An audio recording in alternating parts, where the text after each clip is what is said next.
तो आज हम करते हैं क्लास 10th मैथमेटिक्स में chapter 11 areas related to circle. तो सर्कल के अंदर कुछ चीज़ें समझ लेते हैं। ये जो लाइन होती है इसको बोला जाता है सर्कमफेरेंस। ये होता है सेंटर। सेंटर और सर्कमफेरेंस के बीच की डिस्टेंस को बोला जाता है रेडियस। अगर कोई कोड सेंटर से होकर चली जाती है तो उस कोड का नाम हो जाता है डायमीटर। तो सर्कल के बारे में बेसिक इन्फॉर्मेशन सबको पता है। सर्कमफेरेंस होती है total length of that boundary. तो ये सर्कमफेरेंस का फॉर्मूला होता है 2πr। ये एक सर्कल जितनी जगह घेरता है उस एरिया को बोला जाता है एरिया ऑफ सर्कल। वो होता है πr²। अब हम अपने चैप्टर में सर्कल को दो तरीके से पार्ट में डिवाइड करेंगे, एक ये और एक ये। एक को डिवाइड किया गया कोड से, तो एक हिस्सा बड़ा हो गया, एक हिस्सा छोटा। तो बड़े वाले हिस्से को मेजर और छोटे वाले हिस्से को क्या बोला जाता है, माइनर। जब कोड से एरिया अलग होते हैं, सर्कल के दो पार्ट में डिवाइड करते हैं, तो उसको बोलते हैं सेगमेंट। क्या बोला जाता है उसको, सेगमेंट। तो ये मेजर सेगमेंट, ये माइनर सेगमेंट। जब सर्कल को रेडियस से अलग किया जाए, रेडियस से अलग करने में कम से कम दो रेडियस चाहिए होती हैं, तो फिर वही एक हिस्सा बड़ा हो जाता है, इससे अलग होते हैं, तो इसको बोला जाता है सेक्टर।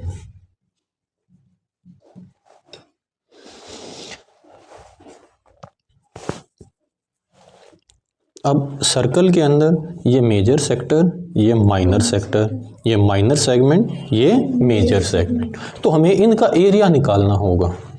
अब क्योंकि पूरा सर्कल एक 360 डिग्री एंगल बनाता है, कितने डिग्री का एंगल बनाता है, 360। तो ये सेक्टर सिर्फ उसका एक पार्ट है। क्या है, पार्ट। तो हम पार्ट को डिग्री के हिसाब से कन्वर्ट करते हैं। तो फॉर्मूला हम क्या यूज़ करते हैं, पूरे सर्कल का फॉर्मूला होता है πr²। πr² को 360 से डिवाइड करके हम एक डिग्री का एरिया बना लेते हैं। और अब वो क्वेश्चन में जितने भी डिग्री बोले उतने डिग्री से उसको मल्टीप्लाई करके उतने डिग्री का क्या निकाल दिया जाता है, एरिया निकाल दिया जाता है। तो इस तरीके से बन जाता है एरिया ऑफ सेक्टर। तो एरिया ऑफ सेक्टर में थीटा, πr² को थीटा से मल्टीप्लाई कर देना है और 360 डिग्री से क्या कर देना है, डिवाइड। तो उस सेक्टर का एरिया निकल जाएगा। अगर माइनर का पूछे तो माइनर का थीटा, मेजर का पूछे तो मेजर का थीटा। लेकिन सेगमेंट का निकालने के लिए हमें उसका पहले क्या बनाना पड़ता है, सेक्टर। जैसे मान लिया गया ये है, ये कोड है, ये सेंटर, तो इसका हम पहले बनाएंगे सेक्टर। तो पहले निकालेंगे पूरे सेक्टर का एरिया। किसका निकालेंगे, पूरे सेक्टर। फिर सेक्टर में से ये जो ट्रायंगल बन गई, इस ट्रायंगल का एरिया इसमें से क्या कर दिया जाएगा, माइनस कर देंगे। तो ये जो नीचे सेगमेंट बच गया इसका एरिया आ जाएगा। तो सेगमेंट का एरिया निकालने का तरीका क्या हो गया, जो भी सेक्टर का एरिया था उसमें से किसका माइनस कर देंगे, ट्रायंगल का। तो किसका बच जाएगा, सेगमेंट का। अब आपके सिलेबस में सेगमेंट का निकालने के लिए यहाँ पर थीटा 3 टाइप के ही गिवन दिए गए हैं। यानी कि सीबीएसई ने कहा कि क्लास 10th में सिर्फ 3 टाइप के थीटा मिलेंगे, एंगल मिलेंगे, जिनसे हमें सेगमेंट का निकालना है। तो जब 3 टाइप के दिए जा रहे हैं तो उससे ट्रायंगल का एरिया निकालना क्या हो जाएगा, आसान हो जाएगा। तो हमें जो ट्रायंगल मिलेगी वो 3 टाइप की मिलेगी। या तो थीटा उसके अंदर होगा 90 डिग्री, 60 डिग्री या 120 डिग्री। थीटा जब 90 डिग्री है यानी कि अब हमारी ट्रायंगल बनती है राइट एंगल ट्रायंगल। तो और एक ट्रायंगल के एरिया का फॉर्मूला होता है half into base into height. अब हमारी जब ये ट्रायंगल सर्कल के अंदर बनेगी इसका मतलब ये 90, तो ये जो बेस है ये भी रेडियस और ये जो हाइट है ये भी रेडियस। तो थीटा 90 डिग्री हो तो उसके लिए एरिया का फॉर्मूला हो जाएगा रेडियस का स्क्वायर, क्योंकि दोनों चीज़ रेडियस है, रेडियस का स्क्वायर बाय 2, ये हो जाएगा ट्रायंगल का एरिया। थीटा 60 हो या 120, दोनों के लिए ही सिंपल सा फॉर्मूला है √3/4 रेडियस का स्क्वायर। 60 हो तब भी, 120 हो तब भी, 90 हो तब r²/2 और ये हो। तो हम पहले क्या कर देंगे, सेक्टर का निकालेंगे, कैलकुलेशन अलग अलग कर लेंगे, आसान हो जाएगी, गलती नहीं होगी। पहले निकालेंगे सेक्टर का। सेक्टर का निकालने का फॉर्मूला बन गया थीटा इंटू πr² अपॉन 360। फिर निकालेंगे ट्राइंगल का, या तो r²/2 होगा या √3/4 r² होगा। फिर इसमें से ये चीज़ क्या हो जाएगी, माइनस। तो हम चाहें तो अब इसको आसान भी बना सकते हैं। जैसे मान लिया थीटा 90 डिग्री है, तो यहाँ पर r²/2 इसमें भी है और इसमें भी, कॉमन लेकर कर सकते हैं, फॉर्मूला आसान बना सकते हैं, या सिंपली एक अलग अलग कैलकुलेट करके तब माइनस कर सकते हैं, वो हमारे ऊपर डिपेंड करता है। ये करेंगे, इसमें भी r² कॉमन आ जाता है, इसमें 4 भी कॉमन हो जाता है, इसमें से 2 ही कॉमन लिया जाता है। तो वो फॉर्मूला थोड़े से फिर कॉम्प्लिकेटेड बन जाएंगे, ज़्यादा याद रखने पड़ेंगे। इसलिए सबसे अच्छा तरीका है सिंपली ये अलग रख लेते हैं और उसको अलग, याद करने में प्रॉब्लम नहीं होगी। कैलकुलेशन थोड़ी सी लंबी हो सकती है, लेकिन याद हो तो हम ऐसे उसको कॉमन लेकर फिर आसान बना के कर सकते हैं। लेकिन ऐसे फिर दो अलग फॉर्मूले बन जाएंगे, उनको अलग से याद रखना पड़ेगा। तो इसके लिए हम क्या करेंगे, फॉर्मूले अलग अलग कर लेते हैं। अगर वो सरकमफेरेंस की लेंथ पूछ ले तो सरकमफेरेंस तो होती है 2πr, लेकिन अगर दो पॉइंट के बीच में ये हो गई अब आर्क की लेंथ फिर वही थीटा पर डिपेंड करती है। तो 2πr को वही 360 से डिवाइड करके 1 डिग्री की आर्क निकाल देंगे, और वो जितने डिग्री पूछे उतने डिग्री से उसको मल्टीप्लाई करके उतने डिग्री की हमारी आर्क की लेंथ आ जाएगी। समझ में आ गया जी? तो अब मैं एक बार फॉर्मूले रिवाइज कर देता हूँ क्या क्या है। सेक्टर का एरिया निकालने का फॉर्मूला है πr² थीटा 360 डिग्री।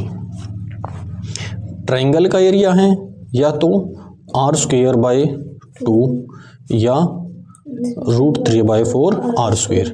ये था जब 90 डिग्री, ये है 60 120 डिग्री। अगर मुझे सेगमेंट का निकालना है तो इस सेक्टर के एरिया में से ट्रायंगल का एरिया क्या कर देंगे, माइनस कर देंगे। बहुत शॉर्ट में आसानी से समझ में आ जाएंगे, याद भी हो जाएंगे। अगर लेंथ ऑफ आर्क की पूछता है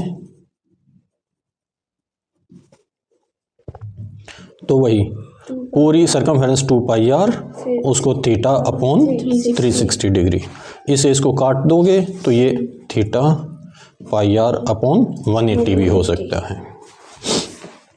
तो ये हमारे फॉर्मूले थे जो इस एक्सरसाइज में क्या होंगे, यूज होंगे। अब चलिए क्वेश्चन शुरू करते हैं।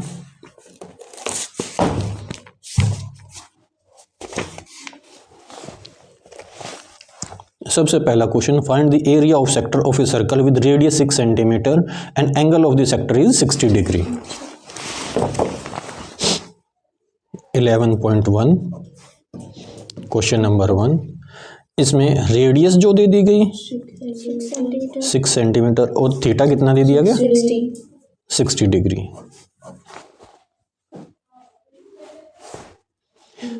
तो एरिया ऑफ सेक्टर का फॉर्मूला हो जाएगा theta into πr² upon 360। Theta है 60 अपॉन 360, पाई की वैल्यू कुछ भी ना कहा जाए तो 22/7 और रेडियस है 6 × 6। अब इनको मल्टीप्लाई करेंगे, 22 6 जा 132/7, या तो ऐसे रख लीजिए या इसको किस में कन्वर्ट कर दीजिए, मिक्स फ्रैक्शन में कन्वर्ट कर दीजिए या डेसिमल में, जैसे भी चाहो वैसे कन्वर्ट कर सकते हो। मिक्स फ्रैक्शन में भी आंसर सही है, डेसिमल में भी सही है। लेकिन अगर जब तक आपका न्यूमरेटर बड़ा डिनोमिनेटर छोटा है तो उसको मिक्स फ्रैक्शन में कन्वर्ट कर देना चाहिए। तो चलिए अब सेकंड क्वेश्चन पर आते हैं।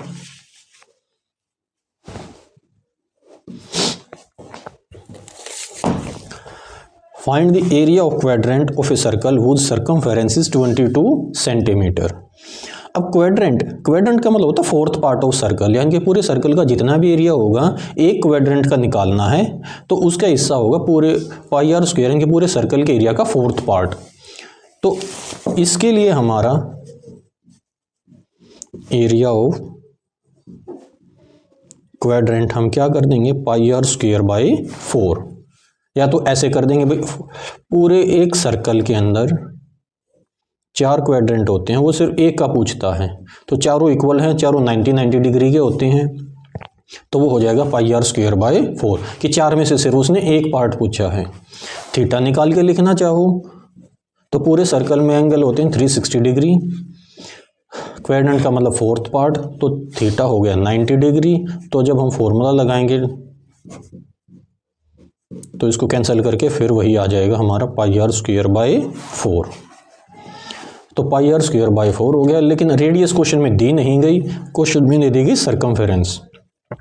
सर्कमफेरेंस का फॉर्मूला होता है 2 पाई are,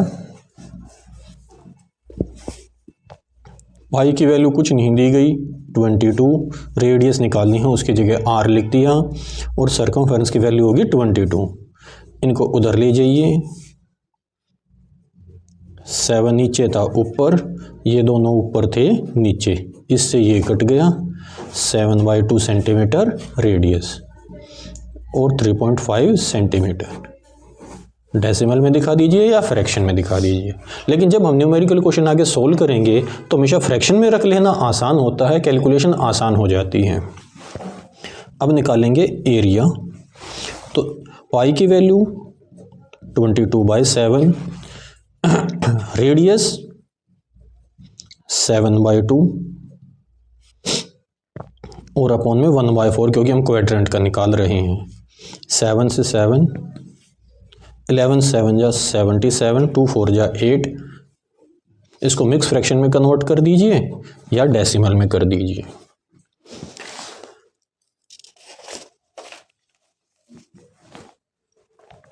question number 3, The length of a minute hand of a clock is 14 centimetre, find the area swept by the minute hand in 5 minutes। तो एक दीवार घड़ी है या कोई भी घड़ी लगा लीजिए, यहाँ पर होते हैं 12, 6, 9, 3 इस तरीके से। तो कहता है जो मिनट वाली सुई है वो पूरा टाइम कवर करने में, जब पूरा मिनट वाली सुई पूरा कवर करती है तो वो कितना टाइम लेती है, 60 मिनट। एक सुई जब पूरा चक्कर लगा लेती है तो उसको कितना टाइम कवर करती है, वो 60 मिनट। और थीटा कितना हो जाता है पूरे सर्कल का तब तक, 360, यानी कि एक सुई एक चक्कर में मिनट पूरे होते हैं 60 और डिग्री कवर होते हैं 360, यानी कि 60 मिनट में 360 डिग्री कवर हो गई। तो एक मिनट में डिग्री हो गई 6। क्वेश्चन में 5 मिनट पूछा गया है तो 5 मिनट में हो जाएंगे 6 5 जा 30। ये हमारे क्वेश्चन में क्या हो गया, थीटा आ गया। अब इसका एरिया निकालना है, तो एरिया का फॉर्मूला फिर वही सिंपल, क्या हो जाएगा, theta pi r square by 360। Theta कितना है 30, पाई रेडियस है हमारी क्वेश्चन में 14, 360 डिग्री और 7। इसको कैंसिल करेंगे, 30 से इसको किया 12, 2 6 जा 2 11, 2 3 2 7। इनको मल्टीप्लाई करेंगे, 11 2 जा 22, 22 7 जा 154/3 सेंटीमीटर स्क्वायर। इसको डेसिमल में हम मिक्स फ्रैक्शन में कन्वर्ट कर दीजिए। Question number 4, A chord of a circle of radius 10 cm subtend a right angle at the center तो यानी कि एक कोड है जो सेंटर पर कितने डिग्री का एंगल बनाती है, 90 डिग्री का। ये रेडियस है 10 centimetre. Find the area of corresponding. अब माइनर सेगमेंट का हमें क्या निकालना है, एरिया, और उसके बाद निकालना मेजर सेक्टर। तो इसमें दो चीजें निकालनी हैं, माइनर सेगमेंट और मेजर सेक्टर। तो सबसे पहले मेजर सेक्टर का देख लीजिए, तो मैं सिर्फ सोल्व कर देता हूं। मेजर सेक्टर का मतलब है ये वाला हिस्सा। तो पूरे डिग्री होते हैं 360 डिग्री, तो मेजर सेक्टर में डिग्री हो जाएगा 360 में से माइनर का 90 डिग्री माइनस कर दिया तो वो हो गया 270 डिग्री। अब उसका एरिया निकालना है, तो एरिया निकालने का सिंपल सा फॉर्मूला वही, थीटा कितना आ गया 270 अपॉन 360 पाई, और रेडियस कितनी दे रखी है 10। तो बस इसको सोल्व कर दीजिए, 93 जा 94 जा, इनको मल्टीप्लाई करेंगे तो हमारा आंसर आ जाएगा। माइनर सेगमेंट का निकालना, तो सेगमेंट का निकालने का तरीका है कि पहले किसका निकालना है, सेक्टर का। सेक्टर में से किसका माइनस कर देना है, ट्राइंगल का।